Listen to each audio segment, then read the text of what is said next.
What's going on, Green Teamers? I am back reporting all the latest Boston Celtics news and rumors after a week's vacation, and a lot has gone down, even though the Celtics haven't necessarily made a move in my absence. On today's show, we're going to talk about Jayson Tatum recruiting Damian Lillard to Boston as he remains a free agent, and then on the back half of today's show, we're going to go in depth about a Celtics Summer League standout that I think could be a pretty nice signing for Boston, as they are pretty thin in the front court. But speaking of Summer League, we're undefeated through 2 games, beating the Grizzlies and the Knicks. And if you're enjoying the Celtics Summer League team so far, go down below and hit that thumbs up icon, like today's video. We're undefeated, so everybody watching today's show should go down below and hit that thumbs up icon.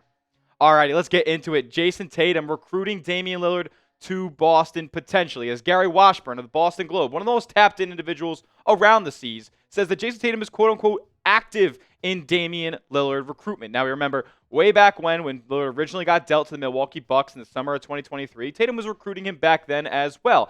And we had heard upon the Milwaukee Bucks waiving and stretching Damian Lillard's contract that the Celtics would be a team that was 100% interested in bringing him in after they lost Drew Holiday and are looking at a pretty weird season upcoming here without Jayson Tatum, and obviously Damian Lillard suffering the same torn Achilles tendon. And then we heard from a Celtics insider, Noah Dalzell, who's on site over in Summer League, saying that she got 2 takeaways from what she's heard so far, and that one of them is that Boston appears to be a very viable destination for Damian Lillard. So things could be heating up here around Dame to Beantown. Also noted that people I've spoken with are overwhelmingly stressed that you keep Jayson Tatum and Jaylen Brown together as long as you're able to. So if anybody in the comment section is trying to break up the Jays or nothing like that, it's not happening, and the Celtics should not do that anytime soon. They won a championship, and these are the best wing duo in the entire league right now. But back to the Lillard front, right? Because the latest that we've heard is that, Lillard's taking his time with this whole decision-making process. He's not really going to be playing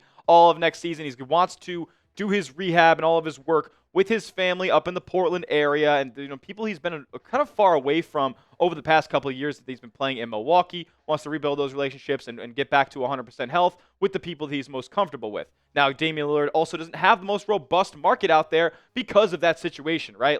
With him missing all of next season, with him having probably a couple of demands for this forthcoming campaign in 25-26, where he won't be a part of the team, and he'll probably be away from the team building for a lot of the time. So his market is limited. There aren't too many teams that are willing to bring him onto their books or really have any reason to, as it really seems like it would only be a contending situation that Lillard would want to come around to. The Celtics also reportedly have interest in a multi-year deal to bring Lillard here for not only next season, but the season after, to pair him up with a hopefully healthy Jayson Tatum and a fully healthy rest of the Celtics roster with Jaylen Brown and Derek White headlining. Also, we heard, like I said, the Celtics are on the list of teams that Damian Lillard has said he's open to, heading to this summer and beyond. Now, they stated, or the reports that we've heard, stated that Lillard has massive respect for the Celtics and their organization and their championship, caliber, history, and he also has a bunch of respect for Jayson Tatum, who he spent multiple All-Star weekends with and multiple summers with as part of Team USA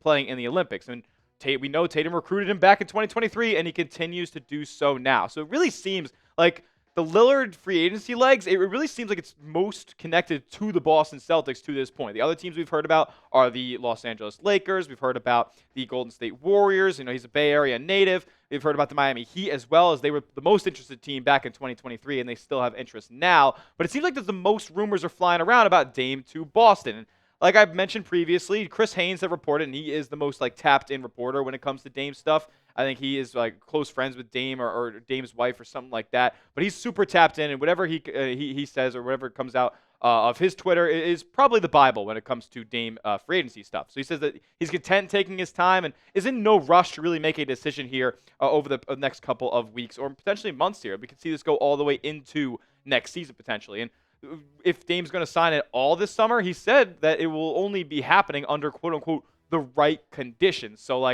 that team allowing him to spend time with his family, be up in the Pacific Northwest, kind of do whatever he wants to do this 25-26 year, and then come back into the building next offseason when he's 100% healthy and can contribute to whatever team that he's going to sign with. So there's no guarantee that Lillard ends up signing with anybody this offseason, but if I had to, say the team that I'm most confident that he would make a decision to sign with this summer, I would have to say it's the Celtics at this point, just from what we've all heard to this point so far. And with that being said, I want to ask you guys this awesome question. Do you want Damian Lillard on the Celtics? Do you want number 0? Well, wouldn't be number 0 in Boston in Beantown. Let me know in the comment section, yes or no. I'm trying to hear what the Celtics faithful thinks about bringing Dame to Beantown. And if that happens, if the Celtics make any move, because they really haven't made much free agency action over the past couple of weeks, if they make a move, we're going to make a video and break it all down. So make sure you are subscribed to the channel. We just passed over 53,000 subscribers, so thank you so much for supporting the channel. And if you guys want free Celtics content every day, go down below, hit that red subscribe button, 100% free. All right, let's move on to the meat and potatoes of today's show, because who doesn't want to talk about Charles Bassey on a Monday, July 14th? Like, look, why not, man? Like, the Celtics front court is looking thin, and Charles Bassey is making a statement to be a part of this roster next season. Only 2 Summer League games played so far for Boston, but Bassey has straight up dominated in those appearances so far. In the first game against the Memphis Grizzlies, and to be fair, I'll preface it with this.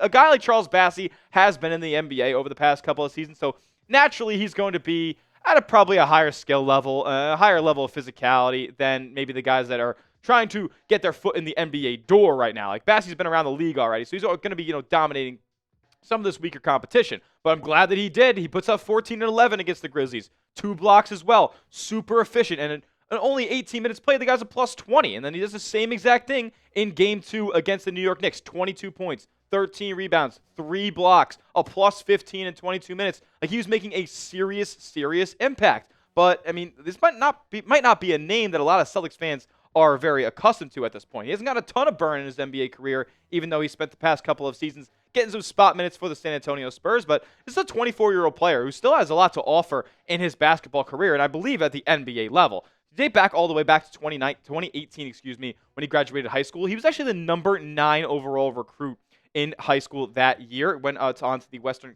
Kentucky Hilltoppers. Shout out to them. A good college program there. And he was honestly, supposed to be a guy who was going to translate very quickly. He'd be a projected first-round pick in the NBA, but fell all the way back to pick 53. Spent the last couple of years with the Spurs after originally being drafted to the 76ers. He was with their G League affiliate for a little bit. And then he got added to the Celtics Summer League roster this offseason. It was really a last-minute addition. It did not seem like he was not on the roster originally when we had speculated who was all going to be on it. And when the initial roster came out, his name was not on there. And the next thing you know, the first game comes around, and this guy, Bassey, is making big-time plays down low for the Celtics. And he kind of explained the situation and how it all came to be here. He said, it was real last minute. I got a call from my agent and flew out the next day and started training camp, and then it's been good, man. Like, it's been good having charge from training camp to today's game. The energy's been great.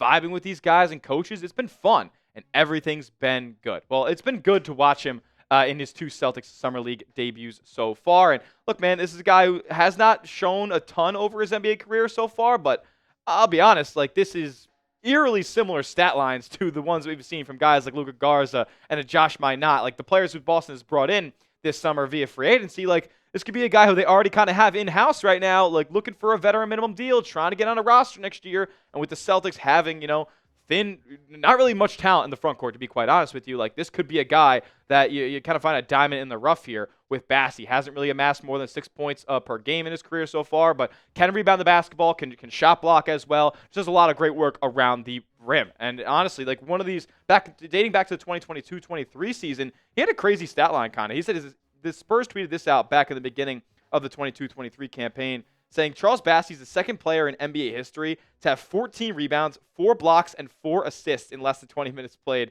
And is the first player in league history to do it all off of the bench. So just kind of like showing you guys a little bit of what Bassey's all about. When he gets the opportunity, he makes the absolute most of it. And as for the archetype that he provides, like I said, he operates around the rim, but I'll let him kind of explain it for himself. He says, great effort, rebounding, blocking shots, rim protection. I just play my role. I know what a team needs from me, and I know what they want from me, and I do it every night. This isn't a guy who's going to try to be something that he's not. He's going to play to his strengths. And for a Boston team that's going to be hurting on the glass next season without Jayson Tatum, because, yes, you did lose Luke Cornett, you lost Al Horford, but the real kicker when you talk about the Celtics battling on the glass is losing Jayson Tatum, the leading rebounder on the entire roster. So, like, even with the additions that they made in the front court, like, the Celtics are looking to be pummeled in the rebounding category next year. So I think it would be probably a pretty solid addition if they went out and got Bassey here. Just another body to compete in training camp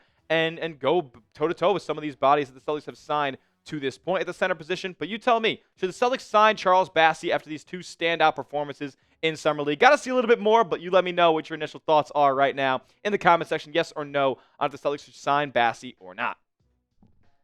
Yeah, I'd sign him today. Like, what's the hurt of signing Charles Bassey to a deal when you're not bringing back Al Horford?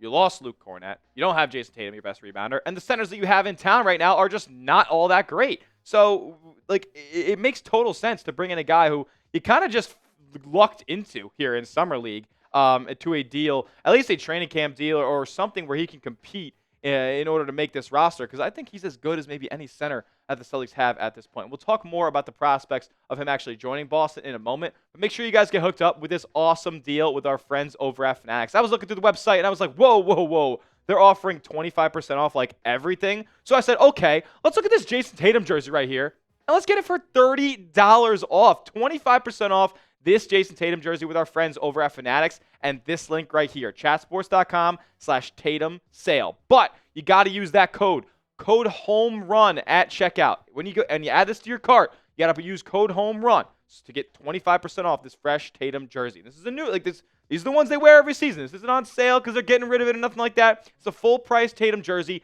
25% off with the code home run at this link right here, chatsports.com/Tatum sale. And I know that's a lot, so I put it all in the comment section and description of today's video for you guys. So just click that link and go get yourself a 25% off Tatum jersey today. All right, let's talk about it. How do the prospects of a Celtics signing for Charles Bassey actually look? Because it goes way beyond Summer League production and like all that stuff. Like, how does he actually fit, and what does the front office think of him at this point through the first couple of games that they've seen him wearing green? Brad Stevens said this on Bassey. He said, Charles has played a lot of NBA minutes over the last couple of years. Like several other guys, he made the decision at the last minute to participate in a practice or participate in a series of practices and ultimately play with the team. I thought he did a really good job yesterday. Look, the Celtics cannot really afford to be like stingy when it comes to the front court. Like, they can't be gatekeeping guys out of like fighting for a spot to be their center, because the guys they have in town right now are really all not that good. Like, they signed Luka Garza. You have Neemias Queta still in the mix, but I question whether or not he is an NBA player or not. Xavier Tillman's 6'7", and he can't even move half the time. And Amari Williams is a rookie. Through the first couple of Summer League games for him, I've seen some nice flashes, especially as a passer from the top of the key as well. But you can't count on a late second-round rookie to carry the weight for you in year one, especially when you're still trying to be fairly competitive in a wide-open Eastern Conference. And Brad Stevens said more on Bassey here. He said, I don't want to speak for him what his goals might be. He's a guy who's probably playing for what's next. I think he's a guy we've paid attention to from afar for a long time. We've been watching all these guys all the time, and I thought he did a really good job yesterday. He was probably the biggest reason we won the game, I thought. Look, I mean, he's not praising him too much, but you can see, like, Brad Stevens kind of warming up to the idea, potentially, of bringing Bassey to Boston. And only time will tell, but he's absolutely leaving his mark on this team. Like, there's no doubt in my mind that the Celtics are in a position where they can afford to bring in another training camp body. And look, Bassey might be one of the best, like, as far as guys you can go get other than the Summer League circuit that are veterans, like guys who you believe can contribute right away. Like, he might be the cream of the crop when it comes to the guys who are playing Summer League right now. So I would sign him, and I wouldn't waste much time in doing so before another team scoops him up. And that will do it for today's edition of Celtics Today by Chat Sports. Make sure you are subscribed to the channel, because if they sign Bassey, if they sign Dame Lillard, you know we're going to bring you guys a video. If they sign Dame Lillard, we might just go live here on the channel. So lock us in, hit the subscribe button. We'll see you guys on the next one. And as always, let's go C's.